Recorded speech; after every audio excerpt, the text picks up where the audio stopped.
I'm Dave Cawley, investigative journalist and host of the podcast Cold.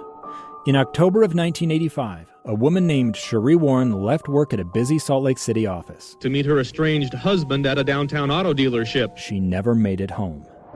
Cherie's car surfaced weeks later in Las Vegas. In the parking lot of a hotel casino. No one knows how it got there. Strange. It was strange. Both Cherie's estranged husband and her boyfriend raised suspicion for investigators. I kind of thought that he might have done something. But no arrests were ever made. In Cold Season 3, we dig into double lives, make new connections in the case, and examine the difficulty raised by reasonable doubt. We want answers just as much as anyone else. They have creeps like that now too, so nothing's changed.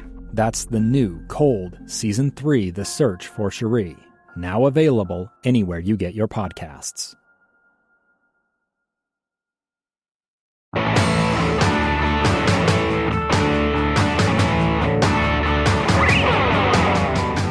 Welcome to Project Recovery, a podcast about addiction, but more importantly, a podcast about recovery. My name is Casey Scott, and my road to recovery began with Pinnacle Recovery. If you know somebody who needs some help, have them do what I did and give Pinnacle Recovery Center a call. Dr. Matt? How you doing? I'm wonderful. Not just because I'm dressed up like Elf on the Shelf. Oh, I didn't even notice. Yes, you did. It's been great. Yeah? And we're going to get to that in just a second. Right. But this week's episode is going to be a holiday survival guide. Right. And this is going to help you navigate the treacherous. Man, I had this so good in practice. I knew where you're. It's the concept of the word. Yeah. Navigate the treacherous waters of holidays. That's kind of a tongue twister. It is. Say it. The treacherous waters of the holiday environment. Wow, that sounds good. How's that? That was a lot better than I did. But we want to talk about that because I think the holidays are very stressful for a lot of people. Yeah. And as they say in the recovery world, many triggers. Right. Lots of triggers. And we're going to get to those, and you've brought a list because we know people love lists. 'Tis the season for lists. That's right. But before that, we always like to check in with each other and find out what's going on. Now, you often have questions because people come up to you and ask you about me. Yep. But I've got people that come up and want to know about... I feel like people, my other name people call me is, hey, aren't you friends with Casey Scott? Yeah, right? And they go, aren't you friends with that Dr. Matt? Oh, they do not. But this state's got a lot of Dr. Matts, but there's only one real Dr. Matt. Right on. And we got him brother. Here on Project Recovery. But, so about a little more than a year and a half ago, we were getting ready to start a podcast about being single dads. We were both newly divorced and how we were going to navigate those treacherous waters. Right. We definitely needed a survival guide. Yeah. But now we're both in better spots, and you've got a wonderful girlfriend. I do. And last week we had to record early because your girlfriend surprised you with something kind of cool. Tell us about that. It was so cool. So she knows that I love, the warm weather. I love California. She grew up in California, so she surprised me.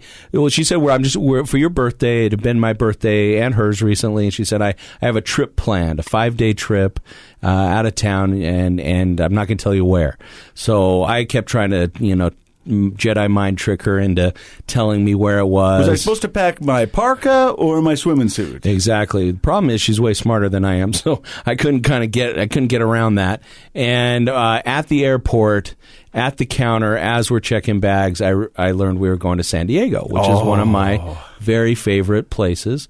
And so we spent a couple of days in San Diego, 2.5 days, and that was great. It's so chilly. It's, 60s-ish, but a big improvement over 20 or whatever it was here. You don't have to eat the air like you do in Utah currently. And the boardwalk was, still pretty happening, and getting some street tacos and walking on the beach. And so we had a really great time down in Mission Beach, San Diego, kind of by SeaWorld there, I love it. And did you ride the roller coaster? I didn't ride. Well, we went over and talked to him about the Belmont roller coaster, and it was all up and running. But you have to have enough people, she said, on those old-fashioned roller coasters. Otherwise, I guess they can get stuck in the low spots. So we kind of hung around to see if anybody else wanted to go on it with us. And at the time we were there, it would have been just the two of us. So I thought I was fat enough that I can make it go, but the kid wouldn't let me try. So we did that. And then a double surprise. What? Yeah. So then we got up and we drove on Saturday to Palm Springs, which is one of her favorite places, and the weather was 10 degrees warmer there. It was really nice and beautiful. And that night we got to see Jim Gaffigan stand-up comedy live. I love Jim Gaffigan. Yeah, he was so funny. I've seen him a few times, and he's one of our family's kind of favorite stand-up comedians. So we just had a great time and flew out of San Diego on Monday. So it was such a great break. I think, when stuff like that happens, I'm a bad example of one of the things that I talk to people about all the time, and that is self-care. Taking time for yourself. I have learned to meditate, as we've talked about, and it's been doing that for quite a few years, and that's very, very helpful to me. But one of the things that I don't do a good job of is take time away from work. I'm fortunate, I do see it that way, fortunate enough to have a lot of work to do. A long time ago when I was in college, my uncle, who's a very successful guy, was talking to me, kind of giving me that uncle advice. He's like, "Oh, so what are you going to major in?" And I said, "Hey, I don't know. I just, we'll see what happens." I was heading off to college. And he said, "Well, it doesn't really matter. You just make sure you get your degree and enjoy your work." And I had a curiosity. I said, "Well, how much do you work?" Because at the time he was an executive for one of the big airlines. So I knew he worked a lot. And he said, I really put in 60 plus hours every week, maybe 70 sometimes. Which seems like a lot. Well, yeah, considering full-time is 40. Yeah. Right? And I remember he must have seen the look on my face. I was like, oh my gosh, I can't do that. That doesn't sound good at all. Yeah, I just got out of high school. I can work like 4 hours a week, and that's my max, right? And he looked at me and he laughed and he said, "Listen, someday you'll understand it's better to have, or I think he even said it's a blessing to have too much work rather than not enough." And I agree with that. However, you do need to step away sometimes and take a break from work. And I thank Ashley for giving me that break to have 5 days off where we literally had almost no plan. And it was fantastic. That's my kind of vacation. Even if all you can do over the holidays is fit an unstructured afternoon in, like, if you can go from like 1 to 6 where you have nothing to do and just laze around and go for a walk and have something good to eat, and those breaks from our work are really, really important. So that's what I did. That's what I've been up to. But I think you bring up a good point, because I think self-care is so important, not just for those in recovery, but for everyone. I think especially this time of year when you have so many obligations, so many holiday parties, so many gatherings, and so many things to do that you just feel like you're running from thing to thing to thing, and you're not really being present. And I talk a lot about that in my recovery, is that being present is so key. You don't want to be missing the event you're at right now because you're trying to figure out how to fit in the next event, because you're not really getting anything out of it. Oh, absolutely. That's, where we focus our mind or our attention in time has a huge impact on how we feel emotionally and eventually what we end up doing. And most of us lead pretty busy lives. Yeah. And we have a tendency, humans have this ability to be outside of the moment mentally. So you're right. You're at one thing right now, and you're thinking about the thing you're going to be doing later and tomorrow and all week long and all this kind of stuff. And it takes you away from the moment you're in. And that can be problematic in a few different ways. One, when we overfocus on the future, we've talked about this before. Future tripping. You start future tripping, you get very anxious, and your stress goes up. Number two, if what you're doing is important, you're missing out on some level of it. Mm-hmm. So if it's your work, your work suffers.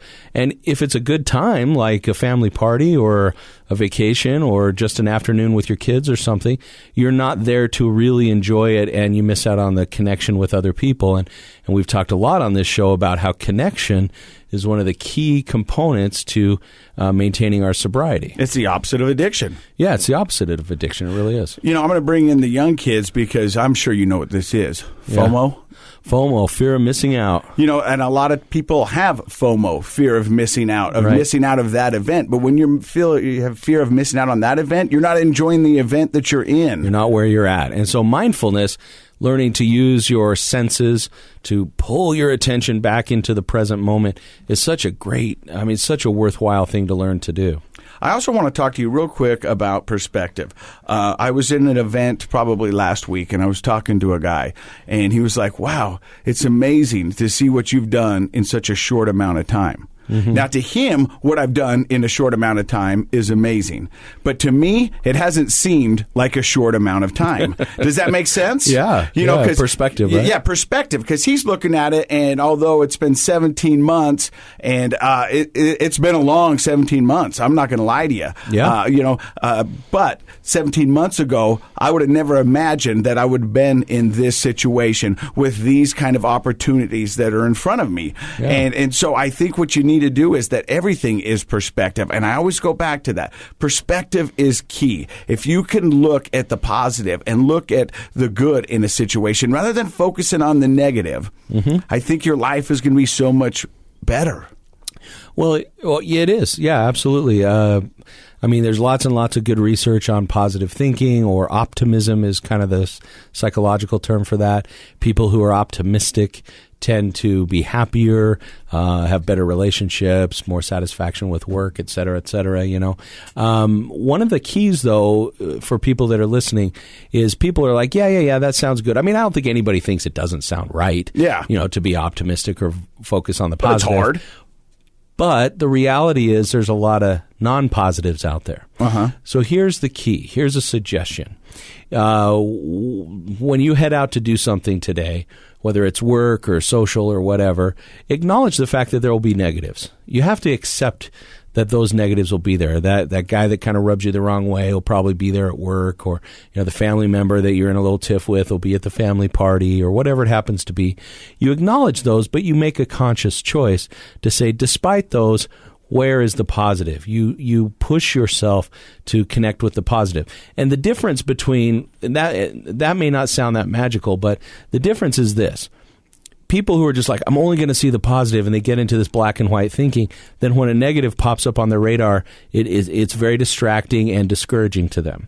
And then they end up and they're like, see, there aren't positives, and they get into that kind of tug of war. I told you this was going to happen. Exactly. So what you do is you tell yourself ahead of time, yeah, that's going to happen. That family member is going to annoy me, or that person's going to be, or this is going to be stressful. But what else is there? What else? So I call it in therapy when I'm talking to people, I call it yeah butting. You say, yeah, but where's the positive? Yeah, that's going to be there, but what else is there? And I saw my cousin who I haven't seen in 3 years. Exactly. And, man, that was so cool to see him. Yeah, it was a long, stressful day at work, but I got this and this accomplished, and that was really great. Or I had this great conversation with someone, or my boss and I finally, solved this problem, or whatever. A new episode of Mandalorian drops today. Oh, yeah, exactly. That's tomorrow. And not that I'm following it. Dork. Yeah, exactly. Coming from the guy dressed as an elf. But acknowledge that the negatives will be there, and you kind of sidestep them. Or I also like the visual of like being like a bullfighter. It's like, okay, there's a negative. Boom, I'm just going to let it go by. Where's the positive? And you can find the positive in everything you do. And it's easier if you acknowledge, the negative's there, but where's the positive? I love it.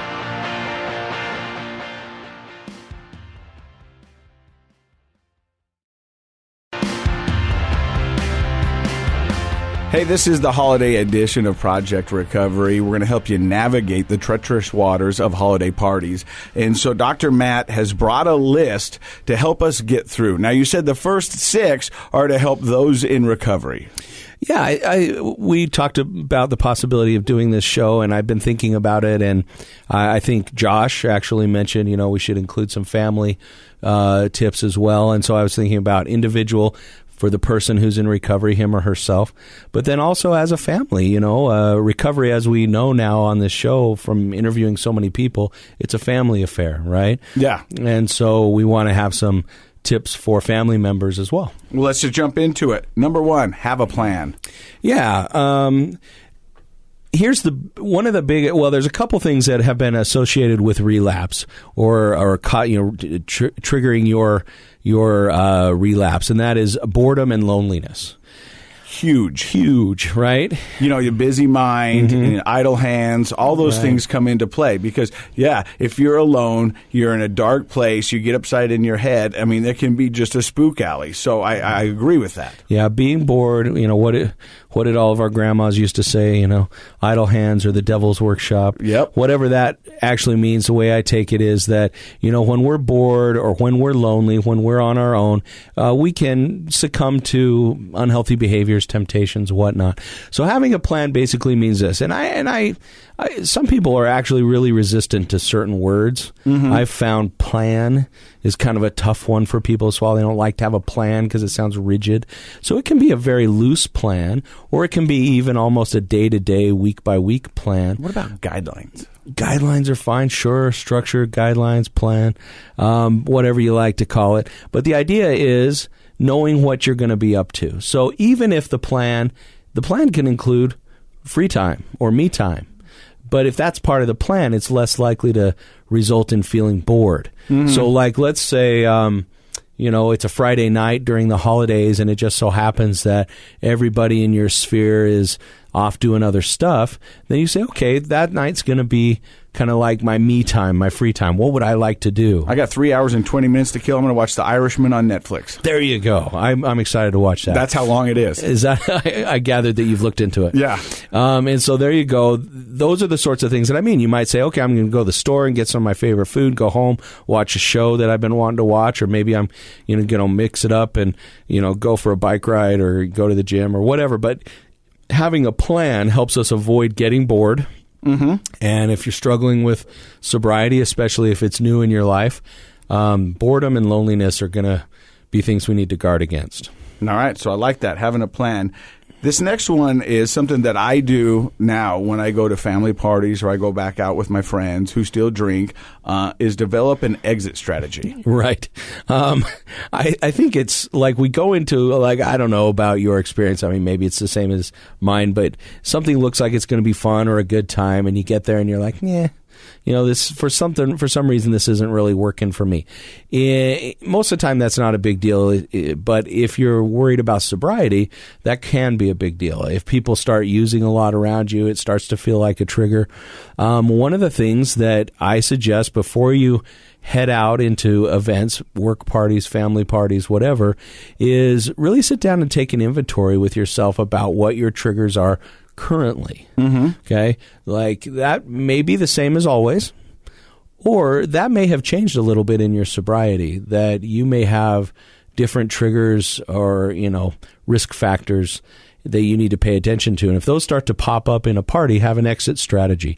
An exit strategy might include having a friend or family member sort of be on call to kind of come pick you up. So you might shoot them a quick text and say, yep, got to go, and they'll come get you. Take a sober friend with you, or let whoever your date know that, hey, this is kind of what it is. I think there needs to be some accountability and some honesty in it when you're going into these situations and go, hey, look, I'm going in here, and like my girlfriend, she's very cool about this, and there's a party coming up, and there'll be people there drinking, and I go, I'm cool, I'm okay to go to the party, but at 11 o'clock, that's it for me. I'm done, because being a seasoned partier and a veteran that I am, I know after 11 o'clock, that's when stuff gets a little funky. You know what I mean? That's when the booze flows a little more freely. That's when it becomes more of a competition. And so I just know for me that I'm out. You don't want to get swept up in that. Yeah. And so I just go, look, I'm good to go, but around 11, I'm gonna check out. And I actually thought of you when I was writing this tip. Because you have from the very beginning said, hey, I don't want people like your mom had come up to you at one point and said, hey, sweetheart, we won't have, I don't know if she calls you sweetheart. No. Honey, what'd she call you? Come on. Sugar buns? No. C-money. C-money? Yeah. Come here, C-money. Only in your family, man. Oh, that's precious. Okay, C-money. Josh, make a note of that. So C-money, I was thinking about that, and when your mom, she had said that there wouldn't be any more alcohol at the family parties, and you said? I said no. Do you guys have a problem with alcohol? She said no. I said then I don't want that. I don't want to be treated different. I don't want to be the reason why things aren't how they normally are, because I have the problem with alcohol. You don't, and so that's why I didn't want to be treated with kid gloves. I didn't want to have to sit at the kids' table for the rest of my adult life, and that's how I felt. Now, C-money doesn't sit at the kids' table. No, C-money sits at the front. Right? He's holding court. Yeah. Gosh. But that means you're going to be going to family parties that you might need an exit strategy. And you know what? 9 times out of 10, a person may go to a family party or a work party or a friend party, and no big deal. But that one time when you for whatever reasons we can't always predict, we feel weak or we feel tempted or we feel triggered, it's important to have an exit strategy. But I think it's important to say that this is my recovery and this is how I handle the situation. Right. Now, would alcohol be a bigger issue for me? And my family would have offered that, or if I would go to my family and said, hey, listen, I want to come to this party, but I don't know if I can be there if there's going to be drinking. Would you mind not having alcohol? My family would totally go, yeah, we get that. Right. But because that would be something that I asked for. And so I don't want people to be afraid to ask for what they want. Right. You know, don't put yourself in a situation because you're testing yourself. Don't think that you can handle it. If you don't think you can handle it, then don't put yourself in that situation. Right. You need to be honest first with yourself and then with the people around you. Because I think a lot of people think that they do have the resolve or they do have the wherethrough to go there and go, hey, look, this is not going to affect me. But you need to be honest. If it is going to affect you and you see that and that's a trigger, don't put yourself in that situation. Right. And we use the term trigger on purpose because anybody who has shot a gun or imagines, seen a gun shot on TV, once the trigger's pulled, a lot happens. You don't get that back. Right? And that's how a trigger happens. We often go into situations with the very best intentions, especially around the holidays, whether it has to do with I'm not going to eat the whole cheesecake. Yeah. Right? Yeah. Or I'm not going to have anything to drink, or I'm going to stay sober, whatever our intention is. And then we get there, if it's really a trigger, there's both a psychological and a physiological reaction going inside you. And that's when our decision-making starts to get impaired. So it's important to be honest with yourself, like you said, and honest with the people around you. I think your family is a great example of a supportive family, but let me speak to the people out there that don't have families like that. I know people that are trying their very best to maintain sobriety, and they go to a family party and it's antagonistic. Oh, and where people are like, "Oh, come on, just have a beer." That's pretty common. When you're broken, yeah. Oh, one you beer's can't not going to kill you. Yeah, come on, let me make your favorite drink. It's a holidays. Yeah, and it's unbelievable to me that a family member would do that. Probably because the family I grew up in would be as supportive as yours, I think. But I know there are lots of people that, unfortunately, friends and family that antagonize them, and so you do need to have an exit strategy. Number 3 is kind of mentioned already, and that is, I call it take a sober buddy. Yeah. Right? And that's somebody that... We could call it take a Mormon. It could be that. Depends on the Mormon, but yeah. And take a buddy that will stick by your side and just kind of be that. They're not responsible for your sobriety. I want to make that clear. But it's easier if you have kind of a sober buddy with you. Or if there's strength in numbers. There's strength in numbers. Sometimes when we talk about behavior change, in the initial stages of behavior change, any kind of behavior, it's important to have an accountability partner, somebody that you check in with. A sponsor often acts as an accountability partner. But even just a friend that goes to the party with you and they know you're just like, hey, if I start to feel weak or feel triggered, I'm going to come hang out with you at the party, and will you check in with me? Just come stand by me. That sort of thing, especially for people that are in the beginning stages of their sobriety, that can be very helpful. Yeah, you got to have a plan, as we found out in number 1. Increase your service time. Now, I got an opportunity to increase my service time last night. Yeah? So a buddy of ours, and he's been on the podcast, he's a wonderful guy in the recovery world, Rob Eastman. Oh, Rob, yeah. Yeah, he called me up. He goes, what are you doing? He looks like a Viking. He does. Doesn't he? He goes, what are you doing? And I was like, well, whatever you need. He goes, you ready for some service? And I was like, yeah. That's a pretty good Rob, actually. Yeah. I was like, yeah, I'm ready for some service. He goes, I need an announcer for my wrestling match. You in?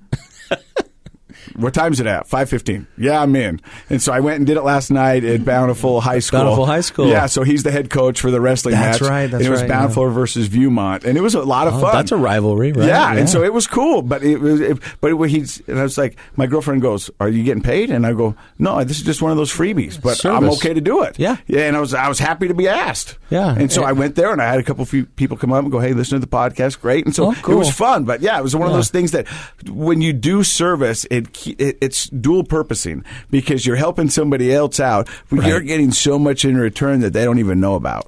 Right. I live in Bountiful. I didn't see that you stopped by. Yeah. Yes. No. Oh, okay.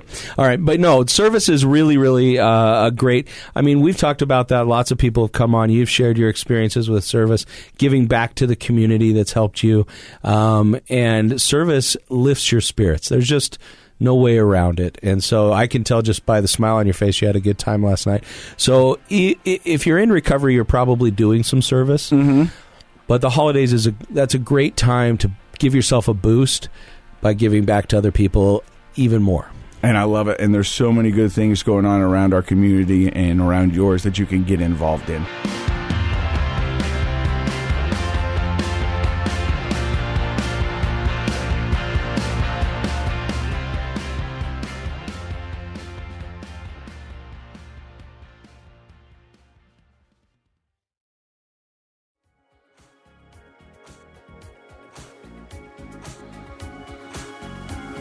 The contents of this program are for informational purposes only. The program is not intended to be a substitute for professional medical advice, diagnosis, or treatment. Always seek the advice of your physician, licensed therapist, or other qualified health provider with any questions you may have regarding a medical condition. Never disregard professional medical advice or delay in seeking it because of something you've heard on this program. KSL does not recommend or endorse any specific tests, physicians, products, procedures, opinions, or other information that may be mentioned on the program. Reliance on any information provided on the program is solely at your own risk.